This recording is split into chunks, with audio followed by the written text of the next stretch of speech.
Assalamualaikum warahmatullahi wabarakatuh. Apa kabar semuanya? Semoga dalam kondisi sehat semua. Belajarlah giat di waktu muda agar tua kelak tidak merana. Wah, merana. Semoga dalam kondisi sukses semua ya. Masih bersama dengan Mr. Ing dalam channel Mana Suka Teman dan Sobat Belajar. Hari ini kita akan membahas tentang praproduksi video. Apa itu praproduksi video?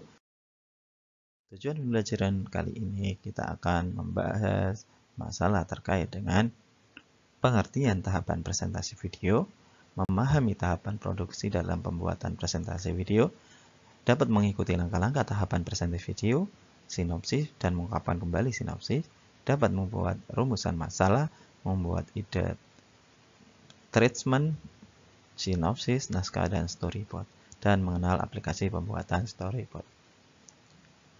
Ternyata materinya banyak sekali ya. Oke, jangan khawatir. Kita akan membahas dengan detail. Oke, pembuatan presentasi video. Pembuatan video memerlukan beberapa tahapan proses meliputi 3 hal ya tahapannya. Yang pertama adalah praproduksi, yang kedua produksi, dan yang ketiga adalah pasca produksi. Secara definisi, praproduksi merupakan tahapan perencanaan, produksi merupakan tahapan pengambilan gambar, dan pasca produksi merupakan tahapan penyelesaian video. Jadi praproduksi itu mulai merencanakannya, lalu actingnya atau pengambilan gambarnya itu dinamakan dengan tahapan produksi, sedangkan editing, penyempurnaan atau menyatukan video-video yang telah dibuat menjadi satu dan memberikan efek tertentu namanya pasca produksi.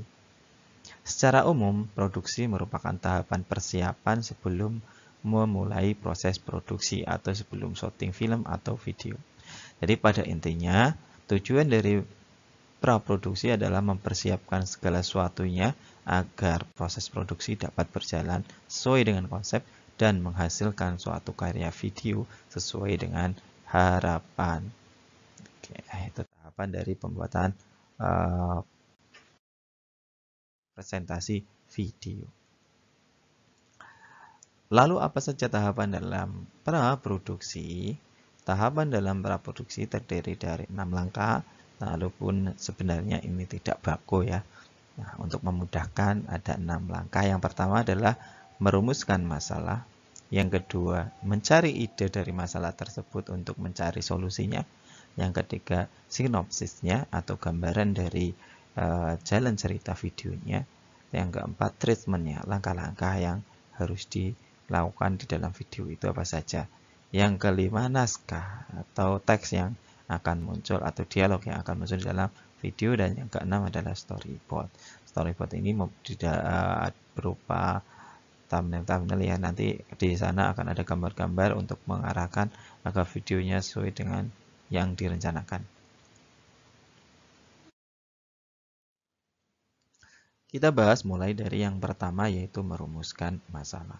Tentu presentasi video itu mempunyai tujuan tertentu. Ketika kita membuat video, ada tujuan yang hendak kita dapatkan. Nah, tujuan-tujuan ini bisa kita dapat tercapai dengan mengetahui masalah yang ada. Jadi sebelum merumuskan masalah dalam pembuatan presentasi video, suatu produk maupun cara kerja, jadi videonya bisa berupa suatu barang atau bisa juga suatu cara kerja. Kalau produk barang itu mungkin promosi ke barang. Kalau cara kerja ya cenderungnya ke tutorial dan sebagainya. Maka perlu mengikuti langkah-langkah berikut. Yang pertama adalah amati aspek-aspek suatu produk atau cara kerja. Jadi diamati setiap aspeknya, baik itu produknya maupun cara kerjanya. Lalu bagaimana ketika sudah diamati? Maka langkah berikutnya adalah menentukan kekurangan dan kelebihan dari produk maupun cara kerjanya. Setelah itu diberi komentar, diberi ide atau diberi suatu penanda, oh kekurangannya ini, oh kelebihannya ini. Yang ketiga, carilah informasi apakah kekurangan tadi yang sudah kita dapatkan dari produk maupun cara kerja itu akan menyebabkan masalah atau tidak. Kalau memang menyebabkan masalah, maka perlu dirumuskan masalahnya. Kalau tidak, ya sudah selesai. tidak jadi buat video tentu ya. Yang keempat adalah merumuskan masalah. Setelah dirumuskan, yang kelima adalah kumpulkan kemungkinan-kemungkinan solusi untuk mengatasi masalah tersebut. Jadi rumusan masalah itu sudah ada, kira-kira apa nih solusinya? Yang kelima itu. Yang keenam, pertimbangkan dan pilih solusi yang tepat untuk memecahkan masalah tersebut sesudah mempertimbangkan kelebihan atau kekurangan yang terjadi. Jadi kalau mau untuk menentukan solusi itu cari alternatif-alternatifnya dulu ya. Dari alternatif 1, 2, 3, kelebihannya apa, alternatif 1, kekurangannya apa, alternatif 1, dibandingkan dengan alternatif yang kedua, solusinya itu lebih baik yang mana. Setelah itu dipertimbangkan, jadi maka muncullah nanti ide ya.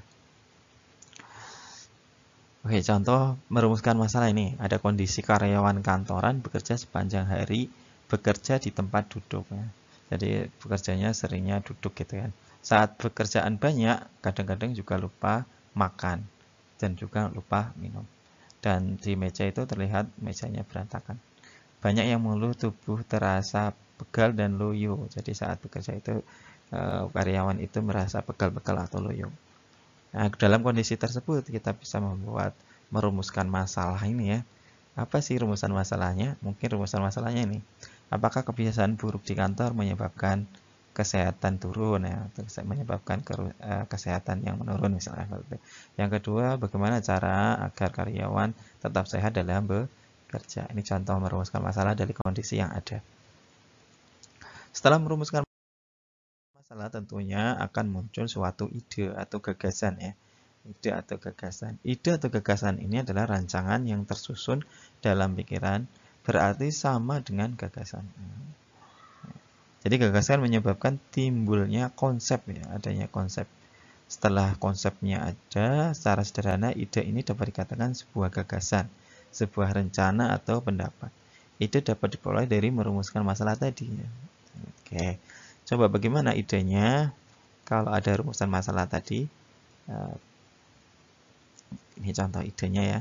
Jadi rumusan masalahnya tadi kan apakah kebiasaan buruk di kantor menyebabkan kesehatan yang menurun tadi kan, atau bagaimana agar karyawan tetap sehat dalam bekerja. Maka contoh idenya, perlu adanya upaya untuk menciptakan budaya sehat dalam bekerja dengan membuat video, yaitu videonya berjudul budaya sehat dalam bekerja. Nah, di kejuruan itu sebenarnya nantinya presentasi video itu tidak ke satu masalah secara umum ya, tetapi sebenarnya diharapkan dari ide-ide secara kompetensi yang Anda miliki gitu kan. Jadi terkait dengan kondisi kompetensi Anda yang Anda miliki untuk menyelesaikan masalah.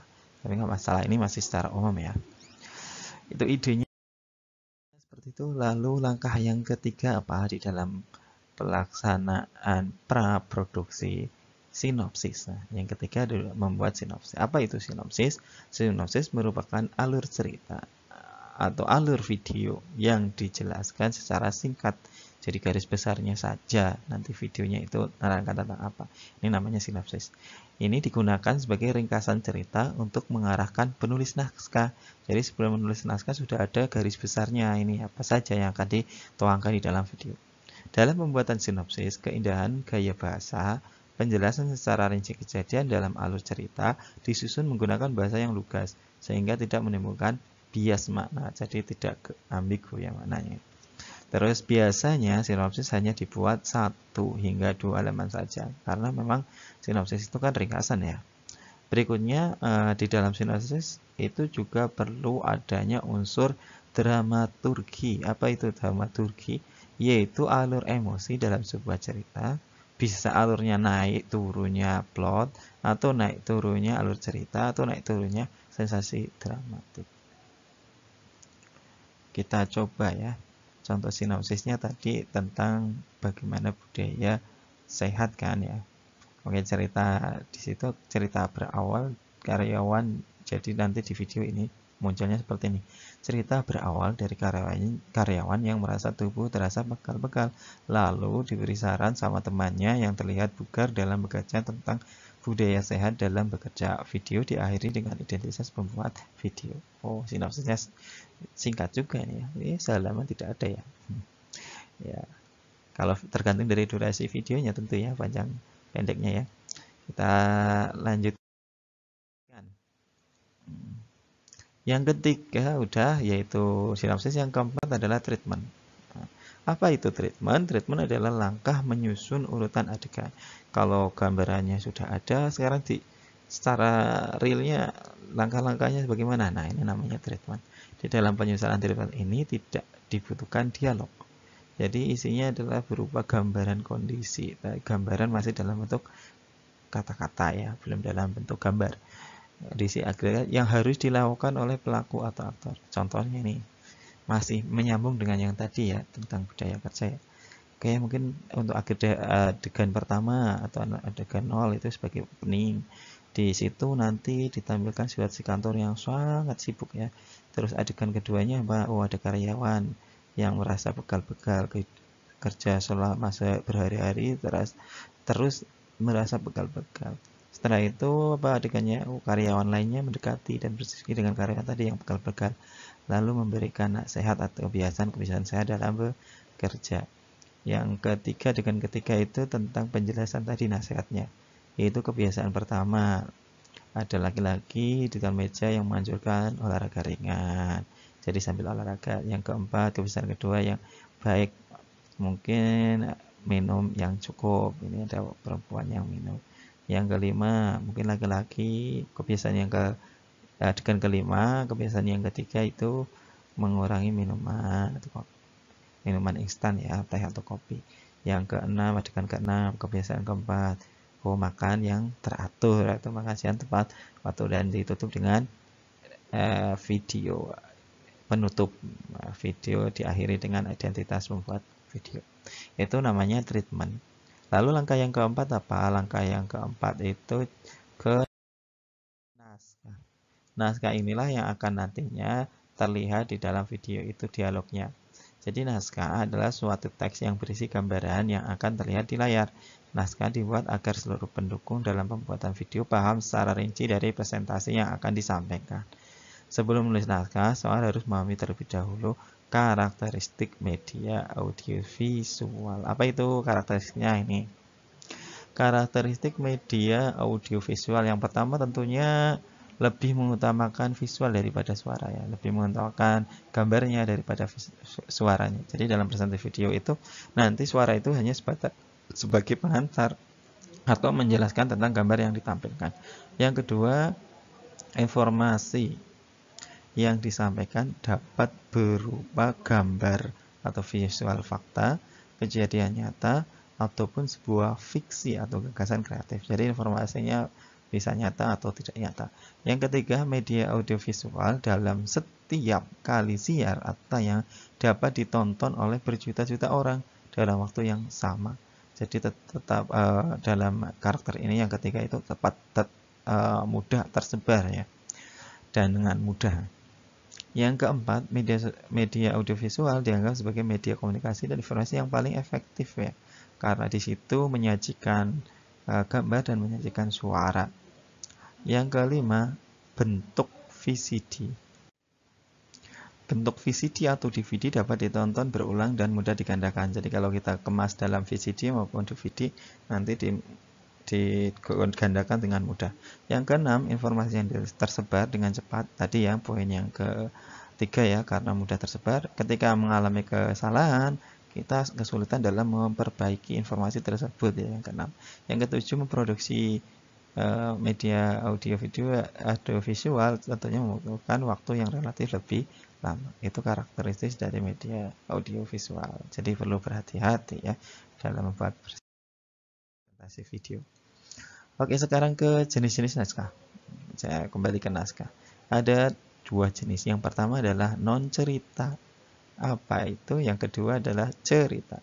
Yang dimaksud dengan non-cerita itu jenis naskah berupa berita, dokumenter, video, reality program. Jadi semua program di atas materinya bersifat dari fakta ya, bukan cerita ya.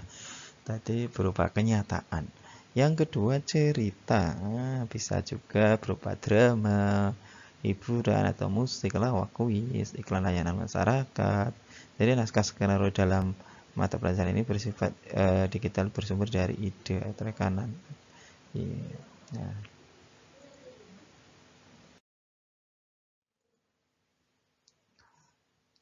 oke, bagaimana kaidah di dalam penulisan pembuatan naskah? Yang pertama, kaidah dasar dalam penulisan pembuatan naskah adalah naskah ditulis dengan menggunakan huruf tipenya Courier New.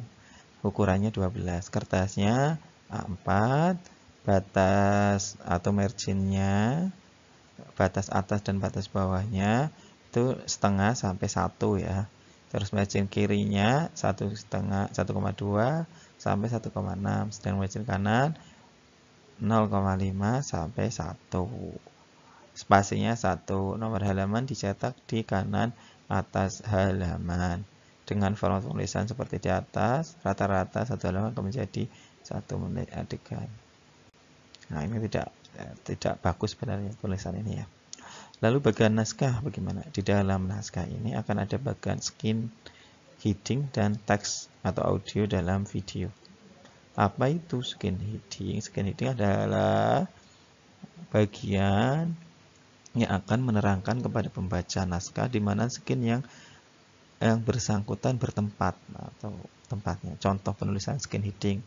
Nomor skin yang pertama, yang kedua ada keterangan interior atau eksterior ya, INT atau IST. Kalau interior itu maksudnya yang berada di luar, di dalam ruangan. Kalau eksterior jadi pengambilan gambarnya di luar ruangan.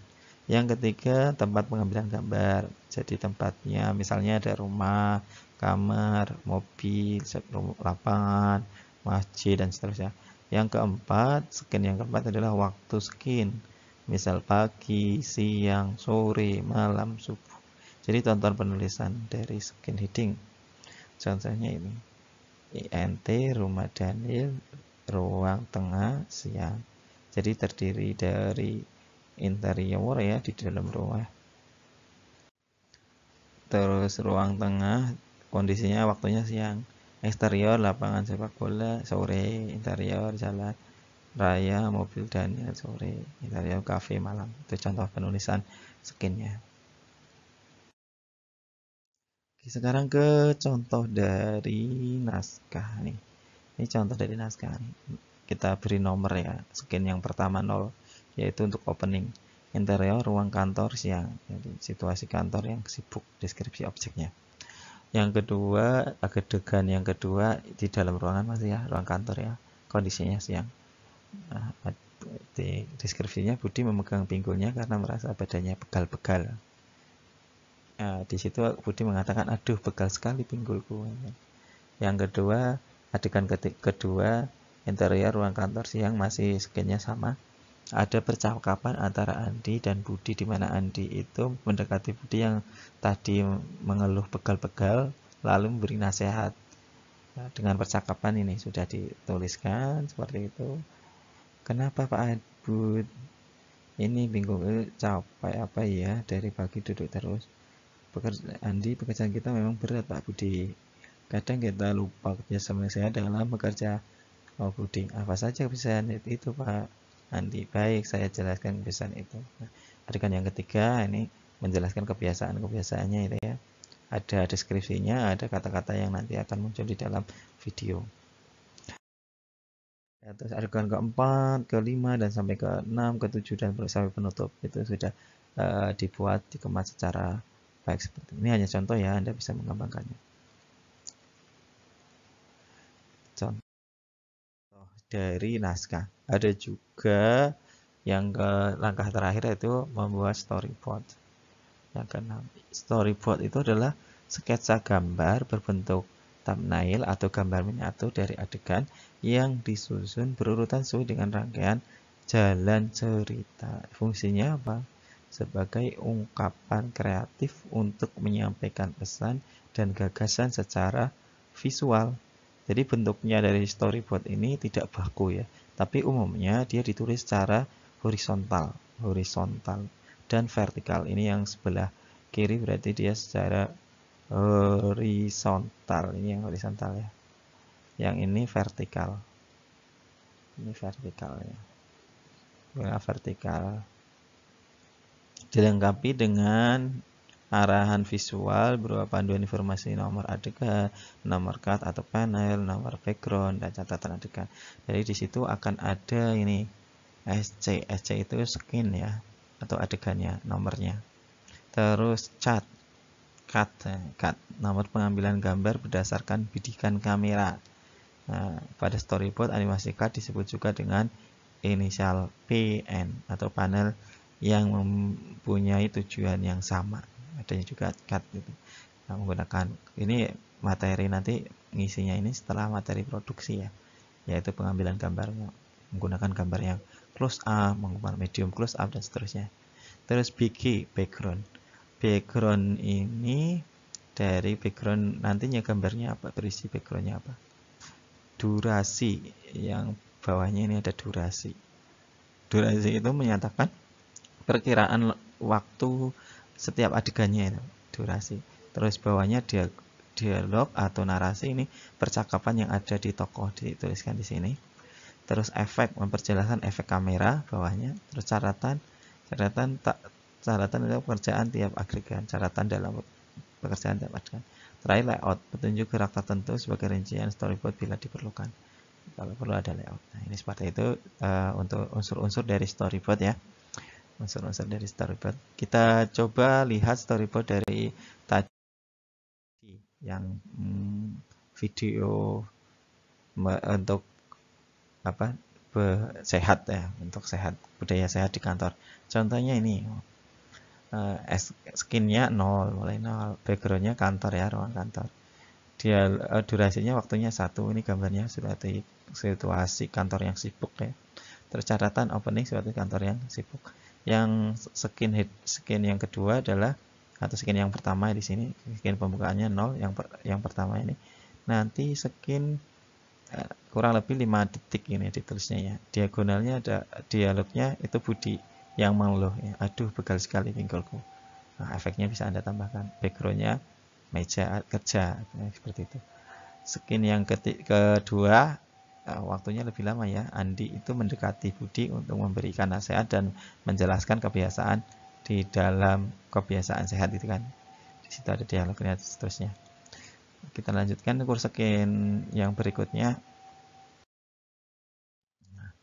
Ini skin yang ketiga ya. Skin yang ketiga mulai dari olahraga ringan, terus minum, menghindari minuman yang beralkohol atau minuman kopi dan teh. Terus yang terakhir, tipnya atau kebiasaan yang dianjurkan adalah makan yang tepat waktu. Diakhiri dengan skin yang ketujuh, yaitu berupa penutup. Nah, penutup di situ ada kriteria yang perlu dituliskan. Itu contoh dari storyboard, ini belum lengkap sebenarnya. Nanti di kaca belum ditulis, ini juga di sini backgroundnya juga belum ditulis. Anda sesuaikan. Ini gambarnya sudah ada.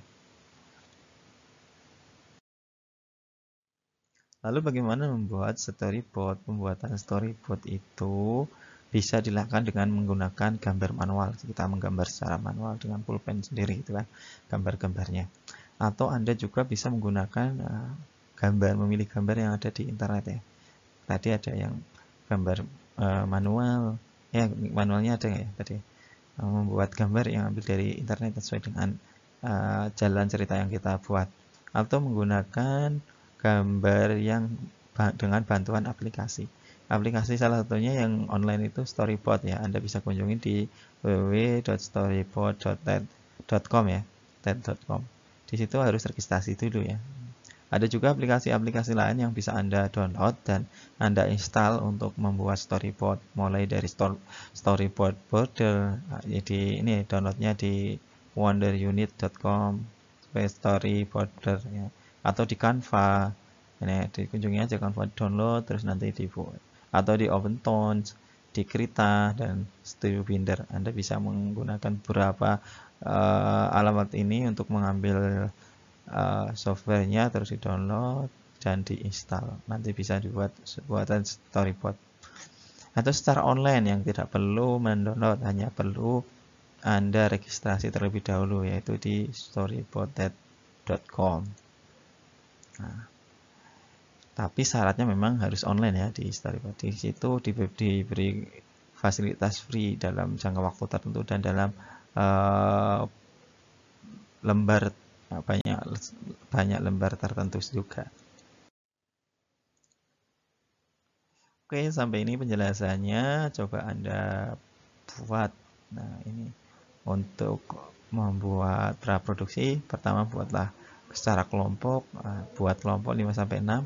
Setelah itu nanti Anda akan membuat video yang isinya tentang permasalahan yang di sekitar Anda. Perkenalkan sekitar Anda. Setelah membuat kelompok, cari permasalahan di sekitar Anda, lalu rumuskan masalah yang Anda dapatkan, terus buat ide untuk menyelesaikan masalah itu dalam bentuk video. Yang ketiga, buat sinopsis. Setelah sinopsis, buat treatmentnya, terus buat naskahnya, dan buat storyboardnya. Ada beberapa ketentuan nih ya, ketentuan di dalam pembuatan praproduksi. Yang pertama, alur video minimal terdiri dari pembukaan, permasalahan, solusi, dan penutup. Yang kedua, pembukaan berisi judul video bisa ditambah dengan animasi opening. Terus yang ketiga, penutup berisi keterangan video terdiri dari kotak di samping ini, mulai dari judulnya, aktor siapa saja sebagai apa, sutradara siapa, pencetus ide siapa, pembuat treatment siapa, pembuat naskah siapa, buat storyboardnya siapa, kameramennya siapa, nanti editingnya siapa yang akan, terus ucapan terima kasih kepada siapa, diberi tuliskan kelas Anda, kelompoknya, terus nama dan nomor absen anggota kelompok. Yang bawah itu identitas dari sekolah SMK Negeri 2 Kebumen, terus tahun 2022.